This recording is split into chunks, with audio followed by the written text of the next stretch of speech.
Brian, on the previous month's minutes, and I did read them. I'll look and see if I made any notation. I don't think I did, but no, I didn't have any. So, Brian, if you proceed with the request that Mr. Dillon had made, thank you. Thank you, Mr. Chairman. Can you all hear me? Thank you, Mr. Dillon, for asking me, and Mr. Sorrell for arranging it today. So, Mr. Dillon asked me to give a very brief presentation on what we're doing in terms of the combined sewer overflow. So I prepared a handful of slides here to kind of walk through some history and to explain what it is we're doing. And I tried to do this in a way that had as few words as possible in slides and just do it with pictures because it's best to see it. So let's get our terminology straight here on a combined sewer, though. So you have two types of sanitary sewers. You have combined sewers and separate sewers. So a combined sewer is what we're talking about. That's where the wastewater and the stormwater goes into the same pipe and then ultimately makes its way one of two places, either to the treatment plant, which is us, or to the river as an outfall. A separate sewer system, which is most of the sewers in this area, is where the wastewater is different from the stormwater. So any wastewater automatically makes its way to us. So today, GPSD has about 67 square miles that we serve. And the combined sewer area is about 8 square miles of that. So of the 67 square miles that we serve, we own probably close to a little over 2/3 of that sewer system. The 8 square miles is owned by the city, still owned by them. And there's a small separate sewer system that's also owned by the city. But to understand how we kind of got to this layout, I've got to take you back probably about over 100 years to what sewage treatment used to look like in this area. So before roughly the 1920s, all sewage went into lakes, rivers, streams, and that was how you disposed of sewage.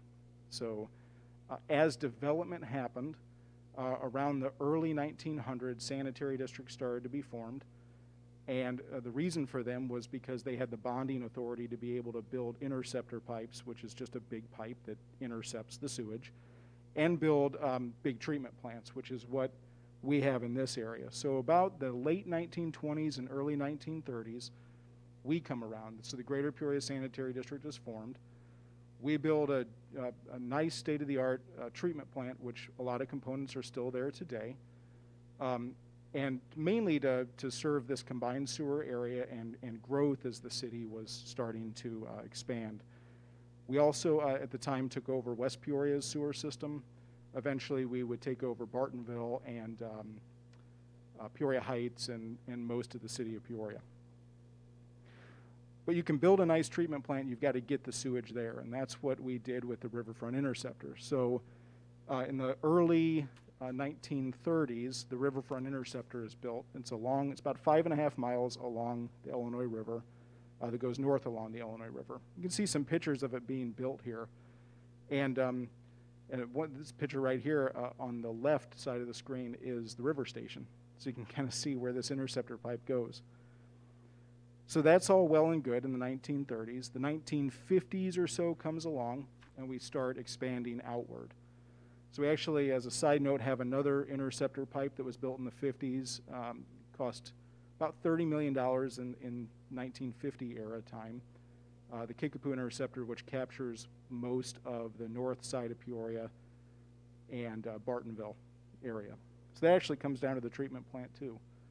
So that's the 1950s, a lot of expansion in the area. You get to the 1970s and the US EPA comes along. Mm-hmm. Yep. So, I don't mean to interrupt your presentation, but so can you expand? I just learned this a few years ago from Brian actually himself, but it's one of the most fascinating things that I learned about the sewage system. So when he says a Kickapoo interceptor, we don't have as many pump stations as if you go to other different localities because they have to pump it to make everything's fed by gravity. Right. And when he says Kickapoo, because it takes the natural topography and follows the Kickapoo Creek. So just for when he says Kickapoo interceptor, our topography here has helped. And if you notice, the Kickapoo Creek runs all the way down to where the actual main station is. So, right. Sorry, I didn't mean to interrupt. I just found that fact fascinating. Right, we only have 16 pump stations in this area, which is few. Like up in Madison, Wisconsin, they actually have to pump up to the treatment plant. They built the treatment plant 30 feet higher than the rest of the ground around it. So we have 16, and we rehabilitate those every now and then. But yeah, the Kickapoo Creek actually comes out right next to our treatment plant, so that's helpful. So it's all good till the 1970s, and the United States EPA comes along, and they say, essentially, city, you've got to get fewer overflows. So that results in a lot of negotiations at that time through the 80s and 90s, and really the district and city divided up some of those projects, and including this building that you see on the screen here, the Swirl Building, which is right underneath the bridge here, the I-74 bridge. Within that building are two large regulator structures that essentially capture a lot of stormwater when it starts to rain and takes out all floatables in that water and sends them to us. Additionally, we build at this time frame a lot more capacity at the treatment plant. So a normal day like today when it's sunny out, we're probably about 25 million gallons a day. I've seen the treatment plant go up to 154 million gallons during a really heavy rain event. So it's a very dynamic treatment plant, and a lot happens when it starts to rain, including at these buildings here. So we get all this work done in the early 90s, around 91, 92, and then immediately in 1994, the rules change on us. And this requires another negotiation with the United States EPA. But this time it's a little different. Essentially, the new rules say you have to get now your overflows even fewer. And they being the US EPA, starts with some of the bigger communities. So they start with Chicago. They start with St. Louis, communities that have multi-billion-dollar consent decrees they have to implement. Eventually, it comes down to Peoria. And around 2007, they make their way here, and they say, essentially, you have to get your overflows down to as close to zero as possible. So that starts a roughly 14-year negotiation, and I put, this is not a joke on this slide here. These are actual explanatory notes I remember in a meeting when I drew it out and said how this system works. And a lot of discussions about who's doing what, when are they doing it, whose responsibility is it. So we get to a point where we have, just like in the late 80s and early 90s, where we have to divide up what it is we're doing, what it is the city's doing, and put that into agreement and run with it. Essentially, the new rules say you've got to take this 8 square miles and figure out a way, as it relates to GPSD, to get more into that interceptor pipe, to get more to the treatment plant. So it's really no more complicated than that. The city has their things that they have to do within their sewer system. We have to do some of our work within our sewer system to make sure that we are trying to capture as much as possible during a rainfall event. So working collaboratively with the city, we come up with a list of projects that we agree to do at the sanitary district. Importantly, our projects are very early on. That was critical for my trustees, and that we wanted to be an early leader in this and really get some projects going while the city was ramping up some of their green infrastructure program. So you can see on this map here, we're essentially working upstream at Spring and Caroline Street, taking a lot of those overflow areas, upsizing our infrastructure, putting in control gates and systems that measure flow in the interceptor and can either open or close depending on amount of flow in the interceptor, to try to make sure we're getting that interceptor as full as we possibly can. Part of our mission is environmental protection, and it's good to get as much water to us as opposed to the river as we can. So we start at Spring and Caroline and move our way downstream closer to the treatment plant along the way. South Street, Sanger Street, Dar Street, cleaning out the interceptor starting pretty soon. We're going to have that project go out for bid. We are well ahead of these schedules.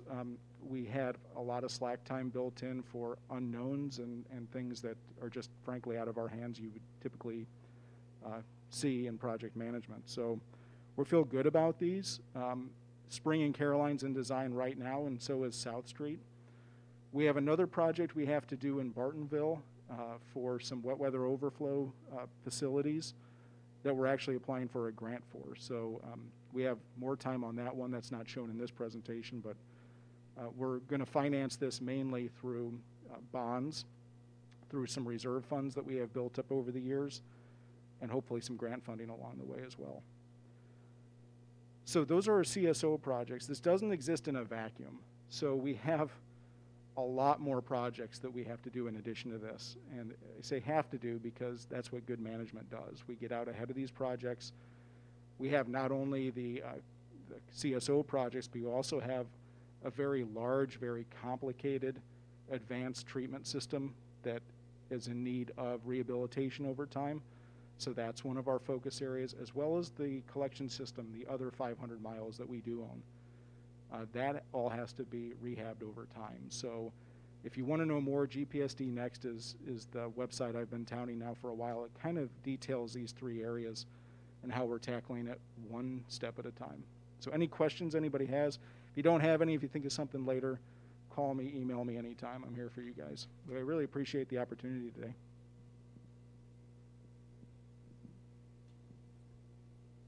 One thing that comes to mind is that I grew up right in between Spring and Caroline on Madison Street, and I remember playing in the rainwater that for the plugged stormwater, and now I'm cringing. You know, because Barbie likes to go swimming, right? Anyway, are you guys? Maybe this is a question more for the city, but are you guys actively asking property owners, and I'm thinking mainly businesses, because they would be probably larger projects, but even residential, to try to keep their stormwater? Is that something that you're actively working with property owners to do? Yeah, like a storm retention on their property. So yeah. part of the, not GPSD, but I know the city at one point had a stormwater catchments that you can put onto like a downspout to try to retain that water on the property, and even a credit towards the purchase of one of them. So the city does have that program started as part of their stormwater utility program.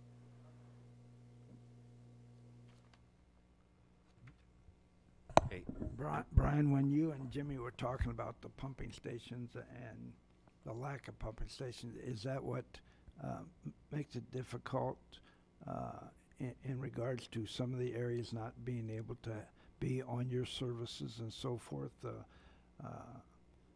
What I'm getting at is the Norwood area on your? I don't think they are they? Norwood? Norwood would flow right. That'd be gravity fed right down to the Kickapoo Interceptor through one of our trunk sewers probably. They are? Yeah. Okay. Norwood out off of Kickapoo Creek, right? That area? Yeah. Actually, the city doesn't have any pump stations in their sewer system. All the 16 are in our system. So the lack of pumping stations is not a problem for as it relates to CSO. Okay.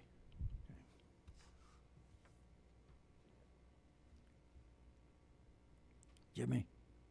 this that further on Kate's question. So that's why you'll see further on building permits for commercial properties. You'll see, we'll use Westlake for example. They didn't have enough land to actually put a stormwater retention and meet their parking. So as beautiful as those pavers look, they weren't put in there just for aesthetics. They were put in there to meet their stormwater capacity. So you'll see most commercial properties have to meet some sort of stormwater retention, and that's all taken into the calculations, which you'll also see the industry has drastically changed just for the, so even 20 years ago, you would dig up, if Brian had new sewers or have to repair old sewers, you would dig it up. Now they have technology where they put machines into pipes and they like take a pressure washer, blow out the exterior of the pipe, and then actually reline the pipes with machines inside of them. So you don't have to go redig all that, and it's actually, it'll give a 100-year-old, so let's say a 75-year-old pipe, some of them are 50 to 75 years extended life periods, which is expensive, but it's a lot less expensive than having to dig everything up and replace it. So, I mean, even that industry's seen drastic changes. And then the whole idea of those retention ponds is to keep that stuff out so that it's less of a hassle on their end. But I wanted to thank Brian for coming today. And the reason I did it, I know more about it, just probably not because I want to, but it's the industry I live in. But I don't know about other board members, but this is always, and I've talked to Brian numerous times, this is one of those things that's very confusing to your constituents. So whether or not you've always had the sanitary bill and you've never noticed the city of Peoria, but they do collect for the city of Peoria, and that number is now more expensive than what their portion is. And that was a way for the city to take care of their infrastructure. So the sanitary district's been exceptional, which our relationship is obviously that this board appoints that through the chairman's appointments to that board, but they've been saving money for this day plus bonding, and that's why you're seeing them go first versus the city. So that allows the city to extra time to capture some money to do it. And this is the perfect example.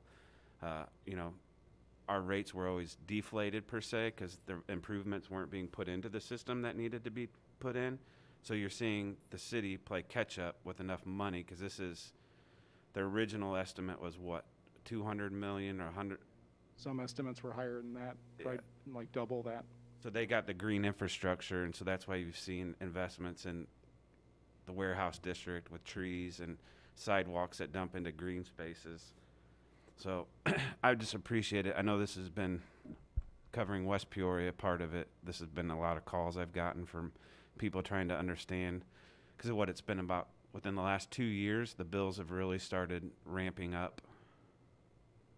Yeah, the city's rehabilitation charge, I think, is what you're referencing. They're ramping that up. Yeah, like, I mean, your average sanitary bill across the country is now over $500, and ours hovers, depending on where you live, right around 300, maybe a little bit more. So lower bills are good, but it really takes the proactive nature like our board has done and raise them over time, so it's not such a big shock in one instance.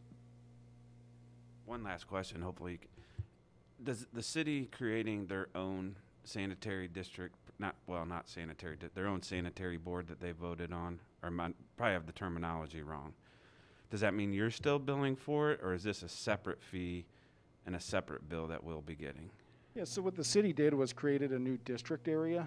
So that's not new. That's that particular one is new, but like the rehabilitation charge is just a rehabilitation district. Think a district as a service area as opposed to a new sanitary district would be. So they're also, I believe, trying to align the new fee with reductions in the existing rehabilitation fee. So they're trying to even that out the best I can do from math. And I'm checking those over too. So I think what you'll probably see is a new CSO fee and as that's ramping up, rehabilitation fees also reducing close to 1-for-1 along the way. The rehabilitation charge was instituted so that they could rehabilitate some of the older sewers, and like the separate sewer system, ultimately transfer that over to us and try to get the city out of the sewer business. And just for the sake of the other board members, if you represent pieces that are not Peoria, which I know for West Peoria this has become a big deal, is the way Darth Street, basically at some point, all sewer has to go through a city of Peoria pipe. So therefore, it's basically the whole district's responsibility. Am I following that right? Yeah, it's about half of West Peoria. Yeah, so Roughly half. that's the reason I got all these calls, is because they were getting fees on top of it, and they're like, well, we're not even part of Peoria, but the pipes from their area have to go through city of Peoria pipes, so there is a fee that's based into it, which I know became a headache for the city, and Brian did a very good job of answering it to the city, so I appreciate that. So I just wanted him to come speak on a little bit about this, because if we do get more phone calls, that we're at least somewhat well-spoken on it. Appreciate it. Any other questions? If you think of any later, you know how to get a hold of me. So again, thanks for having me. Thank you, Brian.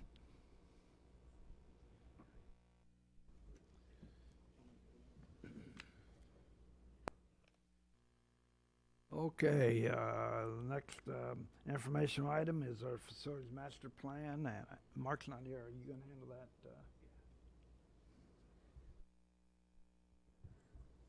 that? Real quickly, Mr. Chairman, the report is in the packet starting on page 20. Nothing specific to report today, but happy to try and answer any questions. Anyone with any questions for Brian? Pardon me, I'm sorry. Scott? Seeing no questions, we need a motion to act on our first resolution, which has to do with the Truett Bridge. And who's going to make that motion? Betty, seconded by Kate.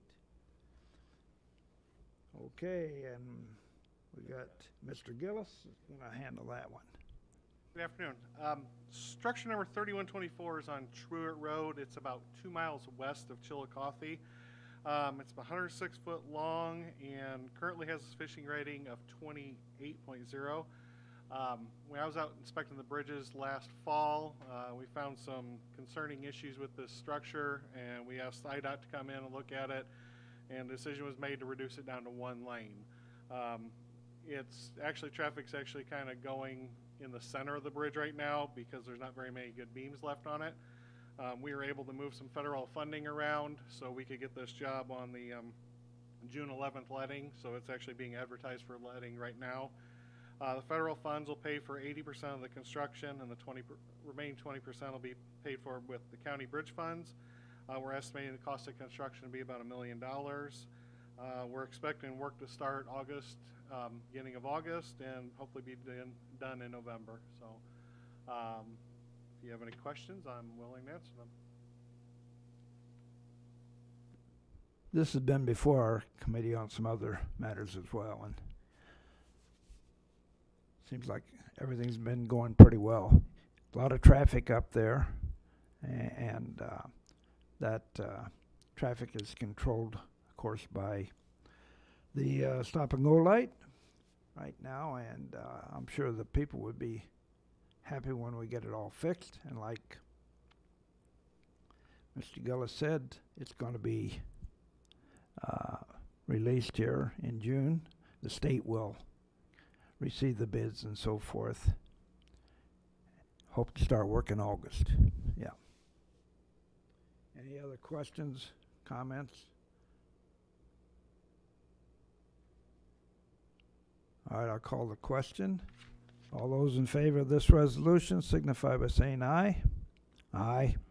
All those opposed? Ayes have it. Thank you, Jeff.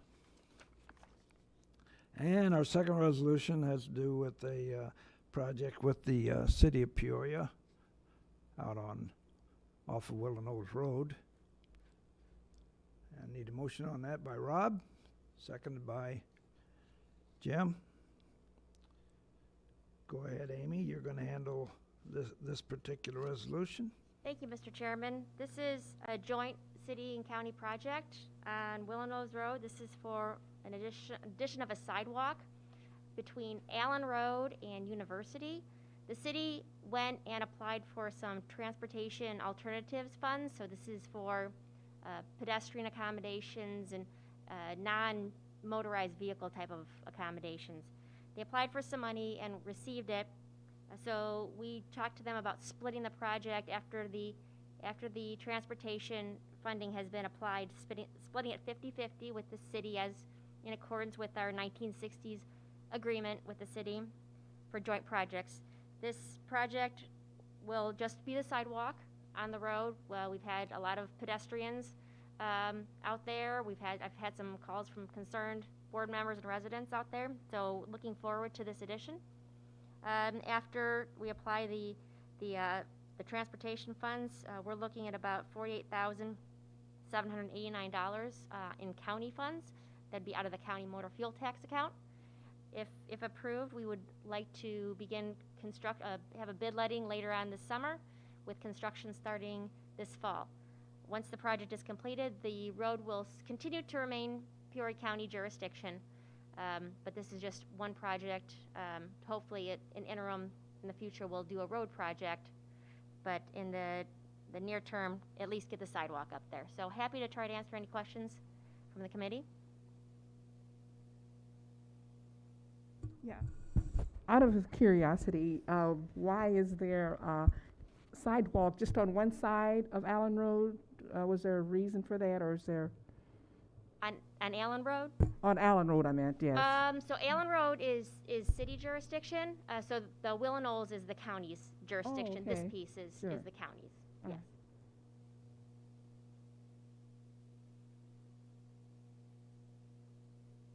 Any other questions?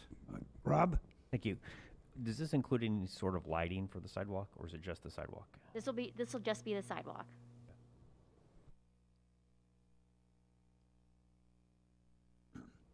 And we will remain the upkeep of this until we do an entire project, which will, then we'll turn it over to the city. Correct.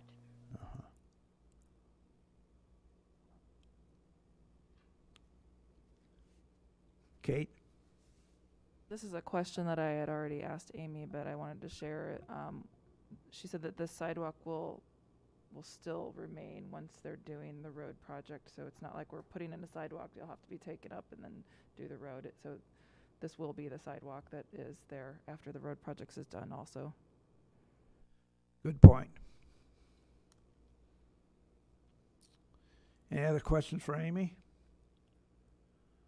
I'm going to call the question. All those in favor signify by saying aye. Aye.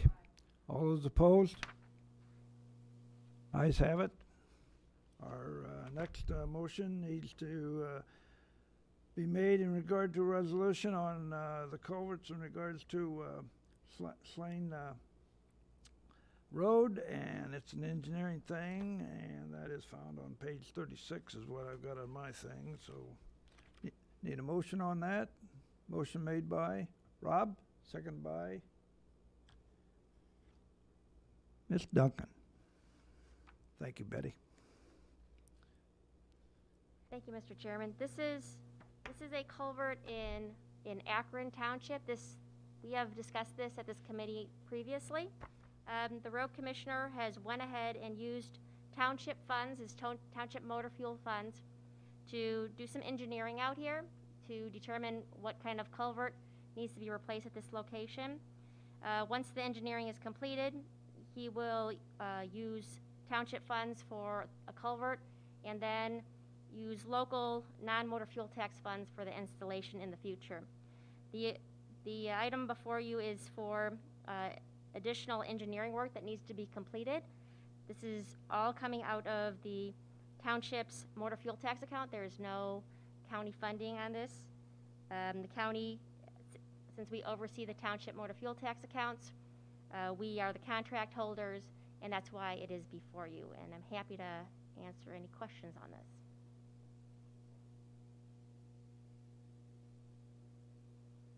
Okay. Any questions for Amy on this project? Call for the resolution. All those in favor signify by saying aye. Aye.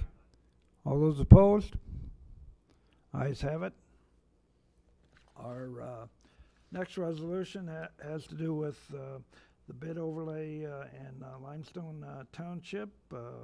Need a motion to proceed on this resolution. Motion made by Dylan, seconded by Kate.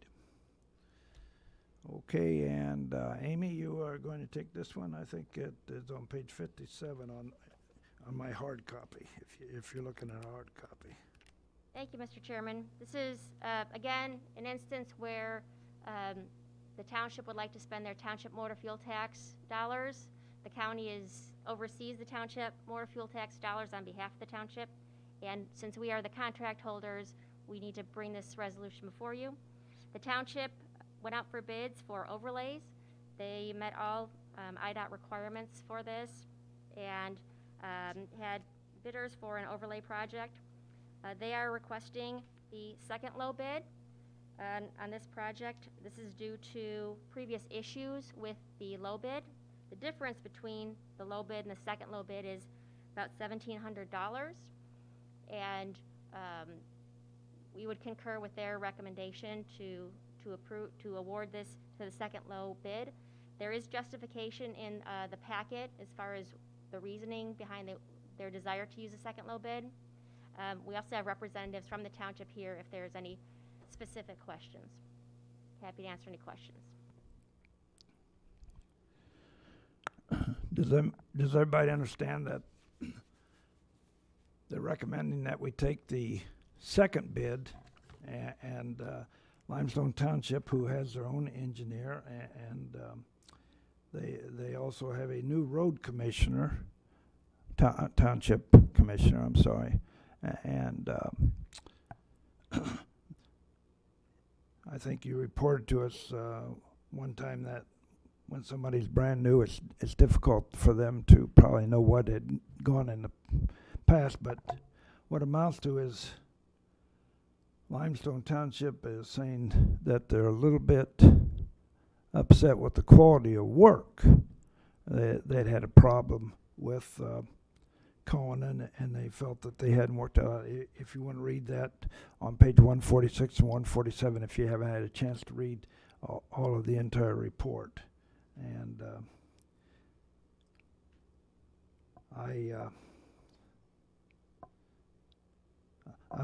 I must admit, you know, I've known this one firm for quite a while, and certainly somebody can have some disagreements and maybe not settle all their problems and so forth. And it was explained that $1,700 was not that big of a difference in this type of bid. So personally, you know, I'm not crazy over taking second bids. I like to take the lowest bids, and I hope in the future that they're able to mend their disagreements and so forth, because we are, if we go ahead and approve this, then we are recommending that, you know, they spend more money than what they could have, and we're always trying to, you know, pinch the dollar and so forth. Other comments? Yes, Kate. I was just wondering if there's anything from the state's attorney's office that we've reviewed that we need to consider as being any issue with taking a second low bid. No, that's I mean, there's justification for it. It's really just a business decision. Mm-hmm.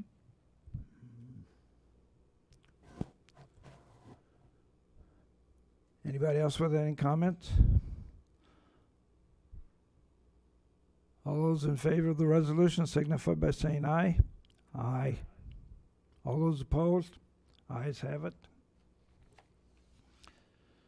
Okay, we got a discussion coming up here, and you're gonna Jeff, you're gonna handle that? Sure. Okay, Jeff, and this is towards the end of our committee meeting here. I think I've got it here on my. If you don't have a hard copy, and you guys are up to date on all your other whiz bang things. With all these other instruments and so forth, but on 153 through about page, what is it, 155 is what you're going to tell us about, right? Yes, sir. Thank you, Jeff. The committee requested at the end of the April meeting to have a review of our projects that we have currently planned or in progress. So went through, and there's 30 projects here that we listed out that are in different phases. I would like to note that the ranking, that is not a ranking by any means. It's just a number of, as I collected them off my spreadsheets and budget work and my expenditures page. So the number does not mean anything, so don't read anything of that. There's a description of the project, the current PCI if it's a road project, the sufficiency rating if it's a bridge project, current project status, how we're going to fund the construction and in what year, and then the estimated cost. So instead of going through all 30 of them, I'll just open it up for if anybody has any questions.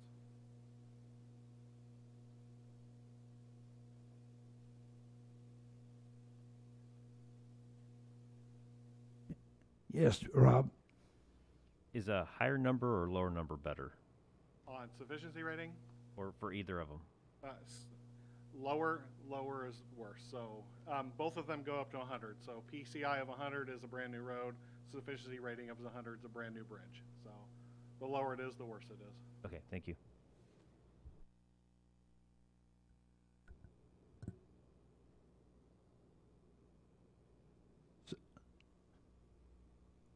What you're saying is like, and I think I've had you tell me about this before, but the Brimfield Jubilee Bridge with a rating of 19.3, you're saying that's pretty bad. Yes, it is. So, Yeah. but right now it doesn't have sufficiency rating because it disappeared this week. So the bridge is gone. Okay.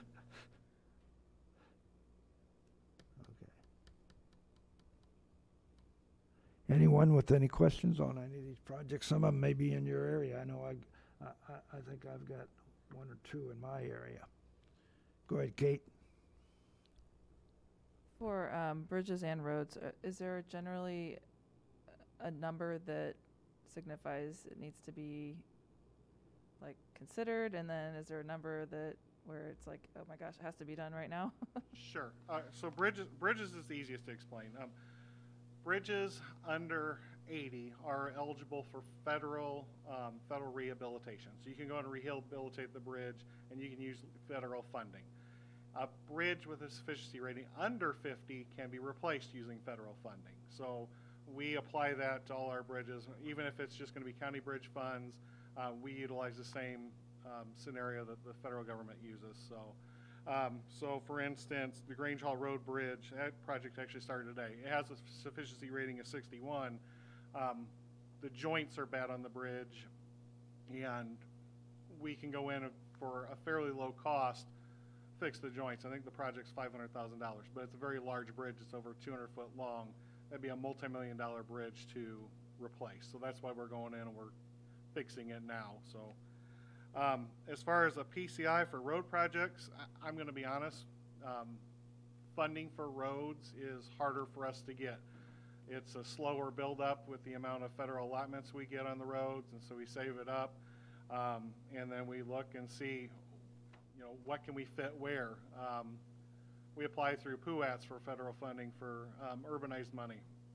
We try to, okay, they have this much money, what project can we fit in here to go for the money and still be able to afford it. So unfortunately, fortunately, unfortunately, depending on how you look at it, we've been a lot more successful getting bridge money because it seems like it's a little easier to find and get. So road funding's a lot harder. There's just not that much out there. And I know that we took Gale and Lake and put that under the Rebuild Illinois money, and I don't know whether anybody's talked to the governor or when he's going to be able to get this money available to us, but I assume as soon as we get that money from them, we can go ahead with these projects. That's the way I understand it. Scott, you talked to him lately? No, I've not spoken to the governor lately, but I have spoken to our lobbyist recently. The funding mechanism for those two road projects is a bond issuance by the state. The revenue stream to make that bond payment is revenue generated by the yet-to-be-constructed Chicago casino. So once that gets a little bit closer to being fruition, then we might see those bonds be issued by the state. The bond proceeds then be distributed to units of local government like us. But it looks like you guys got a lot of projects. Go ahead, Kate. One more question. I'm just noticing, so Willow Knolls is on here and Sheridan Road. They've got pretty high numbers in the 80s. Is the reason for that some of the road is done and some of it's not? I'm just curious. Well, Willow Knolls is the sidewalk project that the group just approved. But is that number for the road? That is for the road, yes. So, I thought that road was identified as needing to be redone, though. the desire is there to make the road 3 lanes. It's currently 2 lanes. This is the portion between Allen and University. It's only 2 lanes. There are quite a few businesses and apartment buildings along there. There's been several requests over the years to continue the 3 lanes that is already present between 150 and Allen Road. And then the other one was Sheridan Road. I'm just surprised that those two are scored so high. I was surprised by that one also.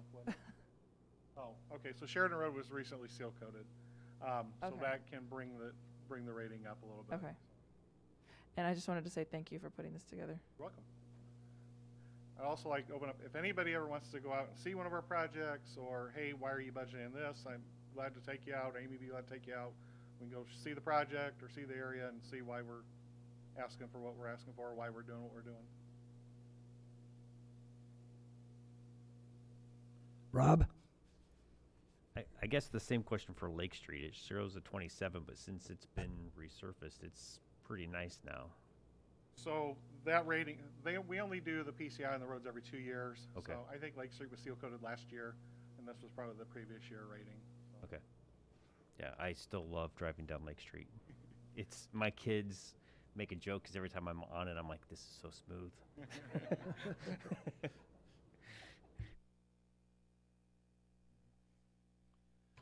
Okay, great, Jimmy? Coach, I just want to thank Amy and Jeff. I know this list is not easy to put together, and for the sake of the board, this list is good for at the moment that you see it, because things can change overnight, and as Truett showed, that moved up in the list. So again, this is a good plan and a good roadmap, but it doesn't necessarily mean how we're going to get to the end. So just as everybody understands that, and they're the ones that have to a lot easier said than done of moving this pot, because this pot might have been federal money to over here. So appreciate all that you guys do. I know you don't get thank you enough, but thank you to you and your team. I know Jimmy has really done a good job of educating, I think, the committee in regards to how you guys have been able to shift and meet many emergencies and so forth, and it is appreciated, even though maybe we don't give you enough pat on the back. Thanks a lot, guys. Does anybody else have any more questions or comments? Most of us who live in the city don't have probably a lot of projects on here. Our one guy that used to be on our committee, and he probably could tell us more about outlying areas and so forth.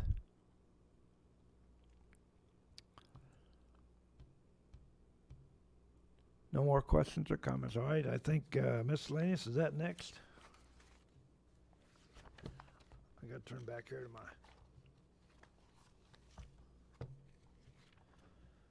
Okay.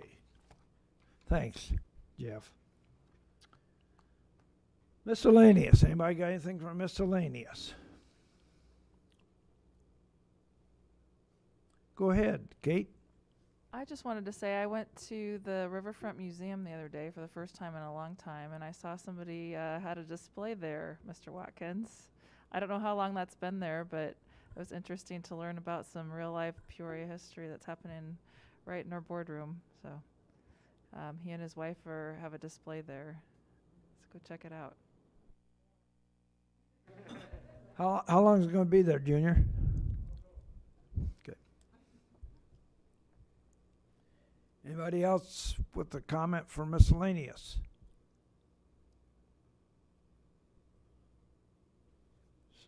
See no more business?